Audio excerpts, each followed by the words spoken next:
Jesus. അങ്ങനെ സന്ധിന്റെ ഒരു ബന്ധത്താണ് അങ്ങ് തന്ന അവസരത്തിനായിട്ട് ഞങ്ങൾ അങ്ങേ സ്തുതിക്കുന്നു. Thank you Lord Jesus. അങ്ങയുടെ വചനം ഇന്ന് ഞങ്ങൾ ധ്യാനിക്കുമ്പോൾ കർത്താവ് അത് ഞങ്ങൾക്ക് അനുഗ്രഹിച്ചു തരണേ എന്ന് പ്രാർത്ഥിക്കും. Thank you, thank you Eesho കർത്താവിന്റെ നാമത്തിൽ. ആമേൻ. ഇന്ന് വചനം നമുക്ക് സങ്കീർത്തനങ്ങൾ 48 ആണ് ദൈവം എനിക്ക് ധ്യാനിക്കാനായിട്ട് കർത്താവ് ഓർപ്പിച്ചു തന്നത്. ഇത് ധ്യാനിക്കുമ്പോൾ ഒന്ന് രണ്ട് കാര്യം മുഖവുരിയായിട്ട് പറഞ്ഞുകൊള്ളട്ടെ. അതായത് ഇതിനെ ഹീബ്രു ലാംഗ്വേജിൽ ഒരു ജോയ്ഫുൾ സോങ് എന്ന ഈ സങ്കീർത്തനത്തെ പറ്റി അവിടെ പറഞ്ഞിരിക്കുന്നത്. അതായത് സന്തോഷകരമായിട്ടുള്ള ഒരു പാട്ട്, സന്തോഷത്തിന്റെ പാട്ടാ. സന്തോഷത്തിന്റെ പാട്ട് ആരാ പാടുന്നേ? സന്തോഷം നിറഞ്ഞവരാണല്ലോ പാടുന്നത്. ആക്ച്വലി ഇത് കോരഹ് പുത്രന്മാരാണ് ഈ പാട്ട് പാടിയിരിക്കുന്നത്, ഈ സങ്കീർത്തനം പാടിയിരിക്കുന്നത്. കോരഹ് പുത്രന്മാര് ഈ പാട്ട് പാടിയപ്പോൾ ആക്ച്വലി ആ പാട്ടിനകത്ത് മുഴുവൻ യെരുശലേമിനെ പറ്റിയാ പറയുന്നത്. അത് ദൈവത്തിന്റെ നഗരത്തെ പറ്റി, ദൈവത്തിന്റെ ദേവാലയമുള്ള സ്ഥലത്തെ പറ്റി, ദൈവത്തിന്റെ തിരുനിവാസത്തെ പറ്റി. ആക്ച്വലി നമ്മൾ ചിന്തിച്ചാല് ഈ സങ്കീർത്തനം ഞാൻ ഈ കഴിഞ്ഞ ആഴ്ച മുഴുവൻ പല പ്രാവശ്യമായിട്ട് ധ്യാനിച്ചു. ആ സമയത്തൊക്കെ എന്റെ മനസ്സിൽ വന്നത് ദൈവത്തിന്റെ നിവാസം അല്ലെങ്കിൽ വാസസ്ഥലം എന്ന് പറയുന്നത് ഇപ്പൊ നമ്മൾ ഓരോരുത്തരും ദൈവത്തിന്റെ ടെമ്പിളാ. ദൈവത്തിന്റെ മന്ദിരമാ നാമ എന്നാണ് വചനത്തിൽ എഴുതിയിരിക്കുന്നത്. നമുക്കതറിയാമല്ലോ. അതിനെപ്പറ്റി ഞാൻ വിവരിക്കാൻ ആഗ്രഹിക്കുന്നില്ല. യേശു കർത്താവിനെ ഹൃദയത്തിൽ സ്വീകരിച്ച രക്ഷിക്കപ്പെട്ട് ദൈവമക്കളായി തീർന്നവരുടെ ശരീരം ദൈവത്തിന്റെ മന്ദിരമാണെന്ന് നമ്മൾ വായിക്കുന്നു. അപ്പൊ നമ്മൾ ഇത് വായിക്കുമ്പോൾ ഇത് ആക്ച്വലി കോരഹൂതന്മാർക്ക് അന്ന് ഇതൊന്നും അറിയത്തില്ല. അവരെ വിശ്വാസത്തിൽ അവര് കണ്ട കാര്യങ്ങൾ പറയുക നമ്മുടെ ജീവിതത്തിൽ ഇന്നത് പ്രാവർത്തികമാണ്. നമുക്കതൊന്ന് വായിക്കാം. ഇനി ഇത് മനസ്സിൽ വെച്ചുകൊണ്ട് നമുക്ക് വായിക്കാം. ഒന്ന്, ഒരു സന്തോഷത്തിന്റെ ഒരു അധ്യായം. രണ്ട്, ഒരു പാട്ട്. രണ്ട്, ഇത് നമ്മുടെ ഈ മന്ദിരം, ദേവാലയം, യെരുശലേം എന്ന് പറയുമ്പോൾ അത് നമ്മെ പറ്റി നമുക്ക് ചിന്തിക്കാം. ആദ്യത്തെ ഭാഗം നമുക്ക് വായിക്കാം. നമ്മുടെ 48 സങ്കീർത്തനം. നമ്മുടെ ദൈവത്തിന്റെ നഗരത്തിൽ, അവന്റെ വിശുദ്ധ പർവ്വതത്തിൽ യഹോവ വലിയവനും അത്യന്തം സ്തുത്യനുമാകുന്നു. മഹാരാജാവിന്റെ നഗരമായി ഉത്തരഗിരിയായ സിയോൻ പർവ്വതം ഉയരം കൊണ്ട് മനോഹരവും സർവഭൂമിയുടെയും ആനന്ദവുമാകുന്നു. അതിന്റെ അരമനകളിൽ ദൈവം ദുർഗമായി വെളിപ്പെട്ടു വന്നിരിക്കുന്നു. അപ്പൊ ഇത് നമ്മളെപ്പറ്റി ഞാൻ എന്നെപ്പറ്റി തന്നെ ചിന്തിക്കുമായിരുന്നു. അതായത് ദൈവത്തിന്റെ നഗരത്തിൽ എന്റെ വാസസ്ഥലം, എന്റെ ഉള്ളിൽ ദൈവം വരുമ്പോൾ യഹോവ എന്റെ ജീവിതത്തിൽ കൂടി വലിയവനും അത്യന്തം സ്തുത്യനുമാകുന്നു. കാരണം എന്റെ ജീവിതത്തിൽ നടക്കുന്ന എല്ലാ കാര്യങ്ങളും എനിക്കും അറിയാം, എന്നെ ശ്രദ്ധിക്കുന്ന ആൾക്കാർക്കും അറിയാം. എനിക്ക് തന്നെ ഈ കാര്യങ്ങളൊന്നും ചെയ്യാൻ പറ്റില്ല, അതെനിക്കും അറിയാം. നമുക്ക് ഓരോരുത്തർക്കും അറിയാം. എന്നെന്ന് ഞാൻ പറയുമ്പോൾ നിങ്ങൾ എന്നെ ശ്രദ്ധിക്കുന്ന ഓരോരുത്തരും തങ്ങളെ തന്നെ ചിന്തിക്കണമെന്ന് ഞാൻ ആഗ്രഹിക്കുക. അവിടെ ആക്ച്വലി യഹോവ വലിയവനും അത്യന്തം സ്തുതി. നമ്മളൊന്ന് തിരിഞ്ഞു നോക്കാം. നമ്മുടെ ജീവിതത്തില് യഹോവയായ ദൈവത്തെ നമ്മൾ അറിഞ്ഞ നാൾ മുതൽ എന്തെല്ലാം കാര്യങ്ങളാണ് ദൈവം ചെയ്തിരിക്കുന്നത്. എന്നിട്ട് നമ്മളെ മഹാരാജാവിന്റെ നഗരമായിട്ട് ദൈവത്തിന്റെ മന്ദിരമായിട്ട്, ദൈവ ആലയമായിട്ട് നമുക്കിനി എങ്ങും പോകേണ്ട ആവശ്യമില്ല. ദൈവത്തെ നമ്മുടെ ജീവിതത്തിൽ കൂടി, നമ്മുടെ ഈ ശരീരത്തിൽ വെച്ചുകൊണ്ട് തന്നെ നമുക്ക് ദൈവത്തെ സ്തുതിക്കാൻ സാധിക്കും. എപ്പോഴും ദൈവത്തിന്റെ സാമീപ്യം അനുഭവിക്കാൻ സാധിക്കും. പഴയ നിയമകാലത്ത് അവർക്ക് ദേവാലയത്തിൽ ചെല്ലേണ്ട ആവശ്യമുണ്ടായിരുന്നു. ഇന്ന് കർത്താവ് പറയുന്നത് നിങ്ങൾ ശുദ്ധാത്മാവിന്റെ മന്ദിരം, ദൈവത്തിന്റെ മന്ദിരം എന്നാണ്. അപ്പം അതെന്തോ പറഞ്ഞിരിക്കുന്നത്, അതിനെപ്പറ്റി ഉയരം കൊണ്ട് മനോഹരവും സർവ്വഭൂമിയുടെയും ആനന്ദവുമാകുന്നു. ഇതാ കർത്താവ് നമ്മുടെ ചെറിയ ജീവിതങ്ങൾ കൊണ്ട് കർത്താവ് ഉള്ളിലോട്ട് വരുമ്പോഴേ ദൈവം ചെയ്ത് കാണിക്കാനായിട്ട് ആഗ്രഹിക്കുന്നത്. ഇനി എന്നാൽ അതേസമയം നമ്മൾ ഈ ജീവിതത്തിൽ ജീവിക്കുമ്പോൾ നമുക്ക് നമ്മുടെ ഒത്തിരി പ്രയാസങ്ങൾ നമ്മുടെ ജീവിതത്തിൽ വരും. നമ്മളെ താഴ്ത്തുന്ന അനുഭവങ്ങൾ ചിലപ്പോൾ വന്നെന്നിരിക്കാം. നമുക്ക് എതിരായിട്ട് സാത്താൻ പല കാര്യങ്ങൾ കൊണ്ടുവന്നിരിക്കാം. അങ്ങനത്തെ സാഹചര്യം വരുമ്പോൾ എന്താവും നമുക്കവിടെ അടുത്ത വാക്യങ്ങൾ കാണുന്നത്. എന്തോ അവിടെ സാഹചര്യം വന്നത്? 4-ാമത്തെ വാക്യം. ഇതാ രാജാക്കന്മാർ കൂട്ടം കൂടി, അവർ ഒന്നിച്ചു കടന്നുപോയി. അവർ അത് കണ്ട് അമ്പരന്നു, അവർ ഭ്രമിച്ച് ഓടിപ്പോയി. അവർക്ക് വിറയൽ പിടിച്ചു, നോവ് കിട്ടിയവൾക്ക് എന്ന പോലെ വേദന പിടിച്ചു. അതൊന്നും നമുക്ക് ഇംഗ്ലീഷിൽ കൂടി വായിക്കാം. Psalms 48:4. അതിനു മുമ്പ് ഞാൻ 1 to 3 കൂടി ഇംഗ്ലീഷിൽ ഒന്ന് വായിച്ചോടെ, അത്രയ്ക്ക് ബ്യൂട്ടിഫുൾ ആണ്. ഒരു ദൈവ പൈതലിന്റെ കാര്യം 1 തൊട്ട് 3 വരെ. Great is the Lord, greatly to be praised, the city of our God, his holy mountain, beautiful in elevation, the joy of the whole earth is Mount Zion in the north, the city of the great king. God is in her palaces. He has made himself known as a stronghold, as a refuge എന്ന വേറെ എഴുതിയിരിക്കുന്നത്. അതായത് ഈ നമ്മുടെ ജീവിതത്തിന് ഇപ്പൊ ഒരു ജെറുസലേമിനെ പറ്റി പറയുമ്പോൾ ജെറുസലേമിന്റെ പല പാലസസ് അല്ലെങ്കിൽ പല കാര്യങ്ങളുള്ള പോലെ നമ്മുടെ ജീവിതത്തില്, നമ്മുടെ എളിയ ജീവിതത്തില് ദൈവം വന്ന് വസിക്കുമ്പോൾ നമ്മുടെ ഓരോ സാഹചര്യങ്ങളിലും God has made himself known as a stronghold, as a refuge. അത് മലയാളത്തിൽ എങ്ങനെ പറയുന്നത്? അതിന്റെ അരമനകളിൽ ദൈവം ഒരു ദുർഗമായി വെളിപ്പെട്ട് വന്നിരിക്കും. ദുർഗം എന്ന് പറഞ്ഞാൽ പ്ലേസ് ഓഫ് റെഫ്യൂജ്. അതായത് നമ്മുടെ സാഹചര്യങ്ങളിലാണ് ദൈവം നമുക്ക് ദുർഗമായിട്ട്, സ്ട്രോങ് ഹോൾഡ് ആയിട്ട് വെളിപ്പെടുന്നത്. നമ്മൾ ഒരു പ്രയാസങ്ങളും ഇല്ലാത്തൊരു ജീവിതമാണെങ്കിൽ ദൈവത്തെ തന്നെത്താൻ ഒരു ദുർഗമായിട്ട് വെളിപ്പെടുത്താൻ കഴിയത്തില്ല പ്രിയപ്പെട്ടവരെ. നമ്മുടെ പ്രയാസമേ നമ്മൾ അതിൽ കൂടി കടന്നു പോകുമ്പോഴാണ് ദൈവത്തിന്റെ മഹത്വം, ദൈവം നമ്മുടെ റെഫ്യൂജ് ആണെന്ന് നമുക്ക് മനസ്സിലാവുന്നത്. അപ്പൊ അതേസമയം നമ്മുടെ ഈ ലോക ജീവിതത്തിൽ പ്രത്യേകിച്ച് നമ്മൾ കർത്താവിന് വേണ്ടി നിൽക്കുമ്പോൾ ഒത്തിരി ആൾക്കാർ നമുക്ക് എതിരായിട്ട് വരും, അല്ലെങ്കിൽ അതിന്റെ പുറകിൽ സാത്താനാണ് നമ്മൾ ഒരിക്കലും മറക്കരുത്. അപ്പൊ മാത്രമല്ല, സാത്താൻ നമ്മളെ താഴ്ത്താനായിട്ട്, നമ്മുടെ മനസ്സ് തളരാനായിട്ട് ഒത്തിരി സാഹചര്യങ്ങൾ വരും. ആ സാഹചര്യങ്ങൾ വരുന്നതാണ് 4-ാമത്തെ വാക്യം തൊട്ട്. For lo, the kings assembled themselves, they passed by together, they saw it, then they were amazed, they were terrified, they fled in alarm, panic seized them as a woman in childbirth. ഒന്ന് ആലോചിച്ച് നോക്കിക്കേ, നമുക്കെതിരെ നമ്മളെ പേടിപ്പിക്കാൻ വരുന്ന സാഹചര്യങ്ങൾ കാണുമ്പോൾ ഒരു കാരണവശാലും നമ്മൾ പേടിക്കേണ്ട ആവശ്യമില്ല. ആ സാഹചര്യങ്ങൾ ഇതുപോലെയാ. നമ്മൾ കർത്താവിൽ ധൈര്യപ്പെട്ട് നിൽക്കുമ്പോൾ ആ സാഹചര്യങ്ങളാകട്ടെ, നമുക്കെതിരെ സാത്താന്റെ ഇതിൽ നമുക്കെതിരെ വരുന്ന പ്രയാസങ്ങളാകട്ടെ, they were terrified, they fled in. ഈ ജെറുസലേമിനെ കണ്ടിട്ട് ജെറുസലേമിനെ എതിരെ വരാനായിട്ട് ഒരു സൈന്യം വന്നു. പക്ഷെ അവർക്ക് എന്ത് പറ്റി? അവർ അസംബിൾ ചെയ്തു. പക്ഷെ അവർ ഈ ജെറുസലേമിനെ എങ്ങനെ ദൈവം ജെറുസലേമിന്റെ കൂടെ ഉണ്ടെന്ന് കണ്ടപ്പോൾ അവർ പേടിച്ച് ഓടിപ്പോയെന്നാണ് എഴുതിയിരിക്കുന്നത്. അങ്ങനെ മലയാളത്തിൽ എഴുതിയിരിക്കുന്ന 5-ാമത്തെ വാക്യം, അവർ പരിഭ്രമിച്ച് ഓടിപ്പോയി, അവർക്ക് വിറയൽ പിടിച്ചു. നമ്മളെ ഭയപ്പെടുത്താൻ വരുന്ന സാഹചര്യങ്ങളിൽ നമ്മൾ ഭയപ്പെട്ടാൽ എന്താവും? കാരണം നമ്മളെ ഭയപ്പെടാൻ വരുന്ന സാഹചര്യങ്ങൾ, ആ സാഹചര്യങ്ങൾ പേടിച്ച് ഓടിപ്പോവും. നമുക്കൊന്നും സംഭവിക്കത്തില്ല. നമ്മൾ കർത്താവിന്റെ പക്ഷെ വിശ്വാസം എന്ന ഒരു താക്കോൽ വെച്ച് മാത്രമേ ഈ സാഹചര്യങ്ങളെ നേടാൻ പറ്റുള്ളൂ. എന്തെല്ലാം നമുക്ക് 48 ഞാൻ വായിക്കുന്നത്. 46 നമുക്കറിയാലോ, സങ്കീർത്തനങ്ങൾ. എന്തെല്ലാം സംഭവിച്ചാലും കുലുങ്ങിപ്പോകുകയില്ല, it will not be shaken എന്നായിരിക്കുന്നത് ദൈവത്തിന്റെ മക്കളെ പറ്റി, ദൈവത്തിന്റെ നഗരത്തെ പറ്റി. അത് തന്നെയാണ് 48 സങ്കീർത്തനത്തിലും പറഞ്ഞിരിക്കുന്നത്. സാഹചര്യങ്ങൾ പരിഭ്രമിച്ച് ഓടിപ്പോ, അല്ലെ സാത്താൻ പരിഭ്രമിച്ച് ഓടിപ്പോ, തളർത്താൻ വന്ന ആൾക്കാർ പരിഭ്രമിച്ച് ഓടിപ്പോ. പക്ഷെ നമ്മൾ വളരെ സാഡായിട്ട് പറയട്ടെ, പലപ്പോഴും നമ്മൾ ആ ഒരു ലെവലിലോ കുറെ വൈകിയേ എത്തുള്ളൂ. ആദ്യം നമ്മൾ അങ്ങ് പേടിക്കുക ചെയ്യുന്നത്, നമ്മൾ പരിഭ്രമിച്ച് പോവുക ചെയ്യുന്നത്, നമ്മൾ അയ്യോ ഞാൻ എന്ത് ചെയ്യുമെന്ന് പേടിക്കുക ചെയ്യുന്നത്. അങ്ങനത്തെ സാഹചര്യങ്ങൾ വരും. ആ സമയത്ത് നമുക്ക് നമ്മളോട് തന്നെ പറയണം, I will not be shaken, I will not be moved. ഞാൻ പേടിക്കുകയില്ല, ഞാൻ കുലുങ്ങിപ്പോകുകയില്ല. കർത്താവ് എന്റെ കൂടെ ഉണ്ട്. ഏത് സാഹചര്യത്തിനെ എനിക്കെതിരെ എന്ത് ചെയ്യാൻ പറ്റും?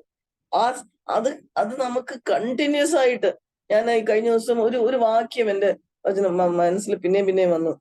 He has set his face like a flint. കർത്താവിനെ പറ്റിയുള്ള പ്രവചന ഭാഗമായിരുന്നു അത് പറയുന്നത്. അതായത് റെസല്യൂട്ട് ആയിട്ട് ദൈവ വഴിയിൽ മുമ്പോട്ട് പോകാൻ, ദൈവത്തിന്റെ ശബ്ദം കേട്ട് മുമ്പോട്ട് പോകാനായിട്ട് റെസല്യൂട്ട്. ദൈവത്തിന്റെ വചനം എന്തുവാ? ദൈവത്തിന്റെ പ്രോമിസസ് ആ, ദൈവത്തിന്റെ വാഗ്ദത്തങ്ങളെ നമ്മളെ കുറിച്ച്. അതായത് ദൈവത്തിന്റെ ഇപ്പൊ ഞാൻ 3-4 സാഹചര്യങ്ങൾ എന്റെ മനസ്സിൽ യേശു കർത്താവിന്റെ ജീവിതത്തെ പറ്റി വന്നായിരുന്നു. ഒന്ന്, യേശു കർത്താവ് ഒരു കുഞ്ഞായിട്ട് ജനിച്ചു കഴിഞ്ഞ് കുറച്ചുനാൾ കഴിഞ്ഞപ്പോഴും ഹെരോദ രാജാവ് 2 വയസ്സിന് താഴെയുള്ള കുഞ്ഞുങ്ങളെ കൊല്ലാനായിട്ട് പറഞ്ഞു. അപ്പൊ എന്ത് ചെയ്തു? ദൈവം അവിടെ ഒരു സാഹചര്യം ഒരുക്കി. യോസേഫിന് ഒരു ഡ്രീമിൽ പ്രത്യക്ഷനായിട്ട് യോസേഫിനോട് പറഞ്ഞു, നിന്റെ യേശുവിനും മറിയയും കുഞ്ഞിനെ എടുത്ത് മിസ്രൈമിൽ ഓടിപ്പോകാൻ, ഈജിപ്തിലോട്ട് ഒന്ന് ആലോചിച്ചു. അതിന്റെ ആവശ്യം വല്ലതും ഉണ്ടായിരുന്നോ? ദൈവത്തിന്റെ കുഞ്ഞ്, ദൈവപുത്രൻ യേശു കുഞ്ഞ് ലോകത്തിൽ ഭൂജാതനായിട്ട് ശരി പുൽത്തൊഴുത്തിൽ ജനിച്ചു. ഇനിയുള്ള സാഹചര്യമെങ്കിലും സേഫ് ആയിട്ട് ജീവിച്ചൂടെ? ഇല്ല. അത്രയും വലിയ പ്രയാസം. യേശു കുഞ്ഞിനെ എടുത്തോണ്ട് അപ്പനും അമ്മയും മിസ്രൈമിൽ ഓടിപ്പോകേണ്ടി വന്നു. ഞാനത് ചിന്തിച്ചു. അപ്പൊ നമ്മുടെ ജീവിതത്തിൽ ഈ രീതിയിലുള്ള സാഹചര്യങ്ങൾ വന്നാൽ നമ്മൾ എന്തിനാ വ്യാകുലപ്പെടുന്നത്? കർത്താവിന്റെ പ്ലാനാ അത്. അതിന്റെ സൊല്യൂഷൻ ദൈവം അപ്പോൾ പിതാവായ ദൈവം യോസേഫിന് സ്വപ്നത്തിൽ പ്രത്യക്ഷനായിട്ട് പറഞ്ഞു ചെയ്യാനായിട്ട്. നമ്മുടെ സാഹചര്യങ്ങളിൽ നമുക്ക് എത്ര എത്ര സൊല്യൂഷൻസ് ഉണ്ടാക്കി റെഡിയാക്കി വെച്ചിട്ടാണ് നമ്മുടെ സാഹചര്യങ്ങൾ അനുവദിക്കുന്നത്. അപ്പൊ നമുക്ക് ഇങ്ങനെ ഒരു ഒരു എന്ത് പറയുന്നത്, ഹൃദയത്തിൽ സമാധാനമായിട്ട് ഇരുന്നാ മതി, ദൈവം കാണിച്ചു തരും. ഇതിന്റെ സൊല്യൂഷൻ ദൈവം കാണിച്ചു തരും. പക്ഷെ ആ വിശ്വാസത്തോടെ നമ്മൾ ഇരുന്നാൽ മാത്രമേ കർത്താവിന് പ്രവർത്തിക്കാൻ പറ്റുള്ളൂ. പ്രിയപ്പെട്ടവരെ, ദൈവം അറിയാതെ അല്ല സാഹചര്യങ്ങൾ വരുന്നത്. യേശു കർത്താവിന്റെ കാര്യം പറഞ്ഞല്ലോ, ഞാൻ ഓർക്കുമായിരുന്നു, യോഹന്നാൻ 4-ാം അധ്യായത്തിൽ യേശു കർത്താവ് ശമരിയ സ്ത്രീയുമായിട്ടുള്ള എൻകൗണ്ടർ. യേശു കർത്താവിന് അവിടെ അവർക്ക് എന്താ സംഭവിച്ചത്? ശമരിയ വരെ എത്തിയപ്പോഴത്തേക്ക് യേശു കർത്താവിന് ശിഷ്യന്മാർക്ക് വളരെ വിശന്നു കഴിഞ്ഞ് ഇത്രയും വിശന്നപ്പോഴ് ഒന്ന് ആലോചിച്ച് നോക്കുക, യേശു കർത്താവിന് വിശന്നു. നമുക്ക് ചിന്തിക്കാൻ പറ്റുമോ? ഈ ലോകത്തിലെ എല്ലാത്തിന്റെ ഉടയവന് വിശന്നു. ആ വിശപ്പിനും ദൈവത്തിന് ഒരു പ്ലാൻ ഉണ്ടായിരുന്നു. അപ്പം ശിഷ്യന്മാർ ഭക്ഷണം വാങ്ങിക്കാനായിട്ട് പോയി. ഒന്ന് ആലോചിച്ച് നോക്കണേ, നമുക്ക് നമ്മുടെ സാഹചര്യങ്ങൾ, ഒരു വിശക്കുന്ന സാഹചര്യം, ദാഹിക്കുന്ന സാഹചര്യം, നമ്മൾ അയ്യോ ഞാൻ ദൈവമകനാണല്ലോ, എനിക്ക് എന്താ ഈ ഒരു സമയത്ത് ഭക്ഷണം വാങ്ങിക്കാൻ അവസരം ഇല്ലാത്തത് നമ്മൾ ചിന്തിക്കേണ്ട ആവശ്യമുണ്ടോ? കർത്താവിന് വിശന്നു. അപ്പം അവിടെ ആ വിശന്ന് യേശു കർത്താവ് ഇരുന്ന സമയത്താണ് നമുക്ക് ഏറ്റവും അനുഗ്രഹിക്കപ്പെട്ട അധ്യായം. അതായത് ഒരു പാപത്തിൽ ജീവിച്ച ഒരു ശമരിയ സ്ത്രീ ആ സമയത്ത് വെള്ളം കോരാൻ വന്നു. യേശു കർത്താവ് അവളോട് സംസാരിച്ചു. ആ പട്ടണം മുഴുവൻ കർത്താവിനെ അറിയാൻ ഇടയായി. അപ്പൊ വിശപ്പിന് ഒരു കാരണം ഉണ്ടായിരുന്നു, ഒരു പദ്ധതി ഉണ്ടായിരുന്നു, ഒരു പേർപ്പസ് ഉണ്ടായിരുന്നു. നമ്മുടെ ജീവിതത്തിൽ വരുന്ന എല്ലാ സാഹചര്യങ്ങൾക്കും ദൈവത്തിന് വലിയ പേർപ്പസ് ഉണ്ട്. അപ്പൊ ആ സമയത്ത് ആ ശമരിയ സ്ത്രീ വന്നപ്പോ, എന്നെ കൊണ്ട് ഇപ്പൊ പറ്റത്തില്ല ഒന്നും മിനിസ്റ്റർ ചെയ്യാനായിട്ട്, ഞാൻ ഇത്രയും ടയർഡായിട്ട് വിഷമിച്ചിരിക്കുക, ഞാൻ കിടന്നുറങ്ങട്ടെ ഇച്ചിരി നേരം, എനിക്കാ ഇപ്പൊ കംഫർട്ട് ആവശ്യം, അല്ലെ എനിക്കിപ്പം എൻകറേജ്മെന്റ് ആവശ്യം എന്ന് പറഞ്ഞ് ഞാൻ ചരിഞ്ഞു കിടന്നാലോ? യേശു കർത്താവ് എന്റെ പിതാവിന്റെ ഇഷ്ടം ചെയ്യുന്ന അത്ര എന്റെ ആഹാരം എന്ന് പറഞ്ഞിട്ടാണ് ആ പട്ടണം മുഴുവൻ കർത്താവിനെ അറിയാൻ ഇടയായത്. ഞാൻ ഓർക്കുമായിരുന്നു, ഗിദെയോനെ ദൈവം 300 പേരെ വെച്ച് മിദ്യാനിയരെ ഫൈറ്റ് ചെയ്യാനായിട്ട് ദൈവം വിട്ടു. എങ്ങനെയാ ദൈവം മിദ്യാനിയരെ ഗിദെയോനെ എൻകറേജ് ചെയ്തത്? ഗിദെയോൻ അതുവഴി പോയി ആ മിദ്യാനിയരുടെ രാത്രിയിൽ ആ പോകുന്ന സമയത്ത് മിദ്യാനിയ കൂടാരത്തിൽ നിന്ന് ഒരാൾ ഒരു സ്വപ്നം പറയുക വേറൊരുത്തനോട്. അതായത് ഒരു വലിയൊരു ബ്രെഡ് വന്ന് എന്റെ ടെന്റിന്റെ പുറത്ത് വീണു. അത് ഗിദെയോന്റെ ആന്ന്. എന്തൊരു സ്വപ്നമോ! ദൈവം ഒരാൾക്ക് ഒരു സ്വപ്നം കൊടുത്തു ഗിദെയോനെ ധൈര്യപ്പെടുത്താനായിട്ട്. അപ്പൊ ഏറ്റവും ഡിഫിക്കൽട്ട് സാഹചര്യങ്ങൾ, ചാലഞ്ചിങ് സാഹചര്യമായിരിക്കും നമ്മുടെ മുമ്പിലുള്ളത്. ദൈവം കംഫർട്ട് ഇല്ലാതെ വിടത്തില്ല. ഇതാണ് ഈ സംഗീതം 48 പറഞ്ഞിരിക്കുന്നത്. ഞാൻ ബിലയാമിന്റെ ഡോങ്കിയുടെ കാര്യം നമ്മൾ കഴിഞ്ഞ ദിവസം ചേർച്ചിൽ കേട്ടതാ. ആ ബിലയാമിനെ നേർവഴിയിൽ നിർത്താനായിട്ട് ദൈവം ഒരു ഡോങ്കിയെ കൊണ്ട്, ഒരു കഴുതയെ കൊണ്ട് സംസാരിപ്പിച്ചു. ഇങ്ങനെ ദൈവമക്കളെ ദൈവത്തിന്റെ വഴിയിൽ നിർത്താനായിട്ടും ദൈവമക്കളെ സംരക്ഷിക്കാനായിട്ടും കർത്താവിനറിയാം. ഞാൻ തിരിച്ച് ഈ അധ്യായത്തിലോട്ട് വരട്ടെ. 48-ാം സങ്കീർത്തനമാണ് വായിച്ചുകൊണ്ടിരിക്കുന്നത്. അപ്പം സാത്താൻ പേടിച്ച് ഓടിപ്പോവും. 7-ാമത്തെ വാക്യം വായിക്കാം. ഓടിപ്പോയി, നീ കിഴക്കൻ കാറ്റുകൊണ്ട് തർശീഷ് കപ്പലുകളെ ഉടച്ചു കളയുന്നു. നാം കേട്ടതുപോലെ തന്നെ സൈന്യങ്ങളുടെ യഹോവയുടെ നഗരത്തിൽ, നമ്മുടെ ദൈവത്തിന്റെ നഗരത്തിൽ കണ്ടിരിക്കുന്നു. അപ്പം തർശീഷ് കപ്പലുകൾ വരുമായിരിക്കും, വലിയ പ്രശ്നങ്ങൾ വരുമായിരിക്കും. കർത്താവ് ഒരു കിഴക്കൻ കാറ്റടിച്ചാൽ മതി, എല്ലാം ഓടിപ്പോവും. അങ്ങനെയല്ലേ ഇന്നലെ വരെ സംഭവിച്ചിട്ടുള്ളത്? പിന്നെ എന്താ പ്രിയ ദൈവജനമേ നമ്മൾ പിന്നെയും ഇന്നും വിഷമിക്കുന്നത്? നമ്മൾ വിഷമിച്ചാൽ കർത്താവിന് എത്ര ധൈര്യമായിരിക്കും? ഒന്ന് ആലോചിച്ച് നോക്കിയാൽ, നമ്മുടെ വീട്ടിലുള്ള കുഞ്ഞുങ്ങള് നമ്മൾ അവർക്ക് ഭക്ഷണം കൊടുക്കത്തില്ല, വെള്ളം കൊടുക്കത്തില്ല എന്ന് പറഞ്ഞ് നമ്മുടെ വീട്ടില് നമ്മൾ ടേബിളിലെല്ലാം ഉണ്ടാക്കി വെച്ചിരിക്കുമ്പോ അവര് മാറിയിരുന്ന് വിഷമിച്ചാൽ നമ്മുടെ ഒരു വിഷമം എങ്ങനെയായിരിക്കും? കർത്താവ് നമ്മളെ കാക്കാനും കരുതാനും നടത്താനും ദൈവത്തിന്റെ പദ്ധതിയിൽ നിർത്താനുമായിട്ട് സാഹചര്യങ്ങളെ അനുവദിക്കുമ്പോൾ, ഓരോ സാഹചര്യം വരുമ്പോൾ നമ്മൾ എക്സൈറ്റഡ് ആകേണ്ടത്. തർശീഷ് കപ്പലുകളെ കിഴക്കൻ കാറ്റുകൊണ്ട് ഉടച്ചു കളയുന്നതായി എഴുതിയിരിക്കുന്നത്. 8-ാം വാക്യം, നമ്മുടെ ദൈവത്തിന്റെ നഗരത്തിൽ കണ്ടിരിക്കുന്നു, ദൈവം അതിനെ സദാകാലത്തേക്ക്, he will establish it for ever എന്ന ഇംഗ്ലീഷ് ബൈബിളിൽ ഇരുന്ന്, സദാകാലത്തേക്കും നമ്മളെ ദൈവം സ്ഥിരപ്പെടുത്താനായിട്ട്, നമ്മളെ എസ്റ്റാബ്ലിഷ് ചെയ്യാനായിട്ട് ദൈവം ആഗ്രഹിക്കുക. 9-ാം വാക്യം, ദൈവമേ നിന്റെ മന്ദിരത്തിന്റെ മധ്യേ ഞങ്ങൾ നിന്റെ ദയയെ കുറിച്ച് ചിന്തിക്കുന്നു. ഇതിന്റെ കൂടെ ഞാൻ 13 കൂടെ ചേർത്ത് വായിക്കാം, പിന്നെ മറ്റേതിലോട്ട് വരാം. 13-ാം വാക്യത്തില്, വരുവാനുള്ള തലമുറയോട് അറിയിക്കേണ്ടതിന് അതിന്റെ കൊത്തളങ്ങളെ സൂക്ഷിച്ച് അരമനകളെ നടന്നു നോക്കുകയും. ഒരു നഗരത്തിന്റെ കൊത്തളങ്ങളുണ്ട്, അരമനകളുണ്ട്. എന്തിനാ ഇതൊക്കെ വെച്ചിരിക്കുന്നത്? വരുവാനുള്ള തലമുറയോട് അറിയിക്കേണ്ടത്. 10-ാം വാക്യത്തില്, ദൈവമേ നിന്റെ നാമം, അല്ല 9-ാം വാക്യം, ദൈവമേ ഇതിന്റെ നഗരത്തിന്റെ മധ്യേ ഞങ്ങൾ നിന്റെ ദയയെ കുറിച്ച് ചിന്തിക്കുന്നു. ഇതിനെപ്പറ്റി സ്പേർജൻ പറഞ്ഞൊരു കാര്യം ഞാൻ വായിക്കുമായിരുന്നു. അതായത് സ്പേർജൻ പറയുമായിരുന്നു, അല്ലയോ സഹോദരി, നീ നിന്റെ ജീവിതത്തില് 50 പേരോട് നിന്റെ മുട്ടുവേദനയെ പറ്റി പറഞ്ഞിട്ടുണ്ട്. നിന്റെ പ്രയാസം കാണുന്നവരോടെല്ലാം എന്റെ മുട്ടുവേദനയെ പറ്റി പ്രാർത്ഥിക്കണേ എന്നാ പറഞ്ഞിട്ട് സ്പേർജൻ പറഞ്ഞ കാര്യമാണ് ഞാൻ പറയുന്നത്. അതിന് പകരം സ്പേർജൻ പറയുക, അതിന് പകരം യഹോവയുടെ ദയയെ പറ്റി, യഹോവയുടെ വിശ്വസത്തെ പറ്റി, യഹോവ നിന്റെ കാര്യത്തിൽ ചെയ്തതിനെ പറ്റി നിനക്ക് ഒരു പ്രാവശ്യമെങ്കിലും പറയാമോ? സ്പേർജൻ പിന്നെയും പറയുക, അല്ലയോ സഹോദര, നിന്റെ ബിസിനസ്സിൽ വന്ന നഷ്ടങ്ങളെ പറ്റി നീ കാണുന്നവരോടെല്ലാം സംസാരിച്ചുകൊണ്ട്, നിന്റെ ജോലി ഈ പ്രയാസമുണ്ട്, ആ ബുദ്ധിമുട്ടുണ്ട്, അതിന് പകരം യഹോവയുടെ ദയയെ പറ്റി നിനക്ക് സംസാരിക്കാമോ? ഇംഗ്ലീഷിൽ ആ വാക്യം പറഞ്ഞിരിക്കുന്നത് ഞാൻ വായിക്കാം. 9th verse. We have thought on your loving kindness, O Lord, in the midst of your temple. അതായത് ദൈവത്തിന്റെ ലവിങ് കൈൻഡ്നെസിനെ പറ്റി അതിന് പകരം നിനക്ക് സംസാരിക്കാമോ ചോദിക്കുക. കർത്താവ് അല്ലെങ്കിൽ അല്ലയോ ദൈവമക്കളെ, സ്പേർജൻ പറഞ്ഞാണ് ഇതും. പിന്നെയും സ്പേർജൻ പറയുക, അല്ലയോ ദൈവമക്കളെ, നിന്റെ ചേർച്ചിൽ വരുന്ന ആൾക്കാരെ പറ്റി നീ എല്ലാ സമയവും കുറ്റം പറഞ്ഞുകൊണ്ടിരിക്കുക. അവരങ്ങനെയാ, അവരിങ്ങനെയാ, അവരങ്ങോട്ട് നോക്കുക, ഇങ്ങോട്ട് നോക്കുക, ലീഡർഷിപ്പിനെ പറ്റി ഇങ്ങനെയൊക്കെ നീ സംസാരിച്ചു. അതിന് പകരം നിന്റെ ജീവിതത്തിലുള്ള ദൈവത്തിന്റെ ദയയെ പറ്റിയും ദൈവത്തിന്റെ കാവലിനെ പറ്റിയും ദൈവത്തിന്റെ കാത്സൂഷിനെ പറ്റി നിനക്ക് സംസാരിക്കാമോ? ഇങ്ങനെ സ്പേർജൻ ഒരു ക്വസ്റ്റ്യൻ ചോദിക്കുന്നത്. അതാ സംഗീതക്കാരൻ ഇവിടെ പറയുന്നത്, വരുവാനുള്ള തലമുറയോട് അറിയിക്കേണ്ടതിന് അതിന്റെ കൊത്തളങ്ങളെ സൂക്ഷിച്ച് അരമനകളെ നടന്നു. പിന്നെ ഞാൻ ഇംഗ്ലീഷിലും കൂടെ വായിച്ചോട്ടെ. Walk about Zion verse 12, go around her എന്ന് വെച്ചാൽ എന്തുവാ? നമ്മുടെ ജീവിതത്തെ പറ്റി നമ്മൾ ആലോചിക്കാൻ. കാരണം കർത്താവ് വസിക്കുന്ന സ്ഥലമല്ലേ Zion. Go around her, count her towers, consider her ramparts, go through her palaces. അതായത് നിന്റെ ജീവിതത്തിൽ ഇത്രയും നാളും നടന്ന കാര്യങ്ങൾ, ഇന്നും നടക്കുന്ന കാര്യങ്ങൾ, go through that you may tell it to the next generation. നിന്റെ അടുത്തുള്ള തലമുറ നിന്റെ കൂടെയുണ്ട്, അവരോട് ദൈവത്തിന്റെ വിശ്വസത്തെ പറ്റി അത് മാത്രം സംസാരിച്ചുകൊണ്ടിരിക്കുക. തലമുറ ചിലപ്പോൾ നമുക്ക് പല പ്രോബ്ലംസ് ഉണ്ടായിരിക്കും തലമുറയില്, പക്ഷെ അതല്ല പറയേണ്ടത്. ദൈവത്തിന്റെ വിശ്വസ്തതയെ പറ്റി, ദൈവം ആരാന്ന്, നിന്റെ ജീവിതത്തിൽ എങ്ങനെ ദൈവം നടത്തി, ഇത് തന്നെ സംസാരിച്ചുകൊണ്ടിരിക്കുക. ദൈവവചനം സംസാരിച്ചുകൊണ്ടിരിക്കുക, ദൈവത്തിന്റെ ദയയെ പറ്റി സംസാരിച്ചുകൊണ്ടിരിക്കുക. നമ്മുടെ മുട്ടുവേദനയും കാലുവേദനയും തലവേദനയും എല്ലാ പ്രയാസങ്ങളും ദൈവം നോക്കും. അതിനെപ്പറ്റി നമ്മൾ ദൈവത്തിന്റെ കാര്യങ്ങൾ നമ്മൾ നോക്കും, ബാക്കി കാര്യങ്ങൾ കർത്താവ് നോക്കും. ആ 14-ാമത്തെ വാക്യം മലയാളത്തിൽ ആദ്യം വായിക്കാം, അത് വായിച്ച് ഞാൻ അവസാനിപ്പിക്കാം.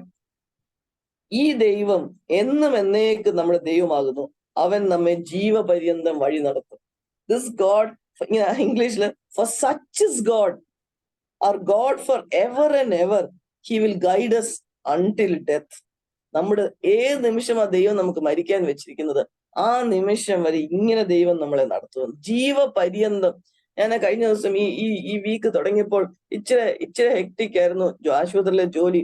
ഞാൻ ഓർത്ത് ഓരോ ദിവസവും 1-2 ദിവസം ഞാൻ ഇങ്ങനെ ആലോചിച്ചു, കർത്താവ് ഇത്രയും കാര്യങ്ങളുണ്ട്, പിന്നെ ബാക്കി കാര്യങ്ങള് പേഴ്സണൽ ആയിട്ടുള്ള കാര്യങ്ങളുണ്ട്, എല്ലാം അല്ലെങ്കിൽ മിനിസ്ട്രി കാര്യങ്ങളുണ്ട്, എങ്ങനെ ഇതെല്ലാം കൂടെ ചെയ്യും? അപ്പൊ കർത്താവിൻ്റെ അടുത്ത് പറഞ്ഞു, ജീവപര്യന്തം, he will guide me until death. Until NIV പറഞ്ഞിരിക്കുന്നത് അൺടിൽ ദി എൻഡ് എന്ന. ഒരു ദിവസം വിടാതെ ദൈവം നടത്തും. ആക്ച്വലി ആ വചനം എന്റെ ഹൃദയത്തിൽ വിശ്വാസമായിട്ട് ഞാൻ അങ്ങ് സ്വീകരിച്ചു. എന്റെ അന്നത്തെ ദിവസത്തെ പറ്റി ഞാൻ ചിന്തിച്ചില്ല. ആ ദിവസം കടന്നു പോയപ്പോൾ ഞാൻ കർത്താവ് എങ്ങനെ നടന്നു, എന്തെല്ലാം കാര്യങ്ങൾ നടന്നു, എന്തെല്ലാം കാര്യങ്ങൾ ചെയ്തു. അത് കഴിഞ്ഞ് ദൈവത്തിന് നന്ദി പറയുക. ഈ ദിവസം, ഈ ഒരാഴ്ച, ഒരു നിമിഷം പോലും എങ്ങനെ കാര്യങ്ങൾ നടക്കുന്നത് ഞാൻ ചിന്തിച്ച് വിഷമിച്ചില്ല. കാരണം ദൈവത്തിന്റെ വചനം എന്റെ ഹൃദയത്തിലുണ്ടായിരുന്നു. He will guide me until death, he will guide me continually. ഒത്തിരി വാക്യങ്ങളുണ്ട്. He will guide me, counsel me with his eye upon me. ദൃഷ്ടി വെച്ച് ആലോചന പറഞ്ഞു തരും. അതെല്ലാം നമ്മൾ എപ്പോഴും വായിക്കുന്ന വചനങ്ങളാണ്. ജീവപര്യന്തം, അതായത് എത്ര നാൾ ജീവിക്കുന്നോ ആ ദിവസം മുഴുവൻ ചെറിയ സാഹചര്യങ്ങൾ വലിയ സാഹചര്യങ്ങൾ ദൈവം നടത്തും. നമുക്ക് ഞാൻ ആ ആദ്യത്തെ വാക്യം വായിച്ച് അവസാനിപ്പിക്കാം. ഇംഗ്ലീഷിൽ വായിക്കാൻ എനിക്കത് ആഗ്രഹം.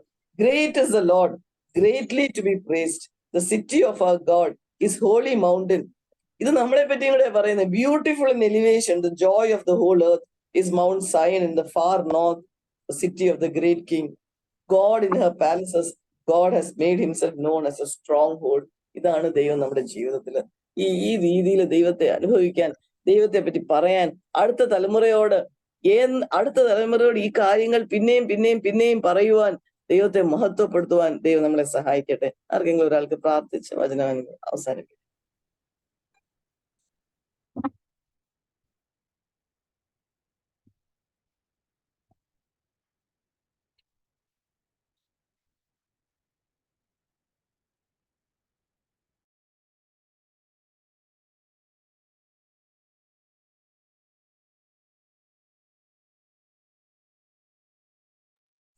കർത്താവെ, നന്ദി പറയുന്നു. Thank you Lord for your word. It strengthens us so much, load. കർത്താവെ, ഈ വചനം ഞങ്ങളുടെ ഇന്നത്തെ ജീവിതത്തില്, എന്നത്തേക്കുമാണല്ലോ ജീവിതത്തില് ഞങ്ങൾക്ക് ധൈര്യമായിട്ട് ഞങ്ങളെ ജീവപര്യന്തം വഴി നടത്തും. കർത്താവ്, ജീവപര്യന്തം വഴി നടത്തും. അങ്ങ് കള്ളം പറയത്തില്ലല്ലോ കർത്താവെ, അങ്ങ് സത്യം മാത്രം പറയുന്ന ദൈവമാണല്ലോ കർത്താവെ. Thank you Lord. ഞങ്ങളുടെ ഹൃദയത്തിൽ അത് വിശ്വാസമായിട്ട് പരിണമിച്ചാൽ മാത്രമേ ആ കാര്യം ഞങ്ങൾക്ക് അനുഭവിക്കാൻ പറ്റുള്ളൂ കർത്താവെ. ഞങ്ങൾക്ക് ഞങ്ങളുടെ വിശ്വാസം എളിയതാ. ഞങ്ങളുടെ ജീവിതത്തിലെ വിശ്വാസം ഞങ്ങൾക്ക് തരണമെന്ന് പ്രാർത്ഥിക്കുക. അങ്ങ് തരും ഞങ്ങൾ വിശ്വസിക്കുന്നു. യേശു കർത്താവിന്റെ നാമം. ആമേൻ. Praise the Lord.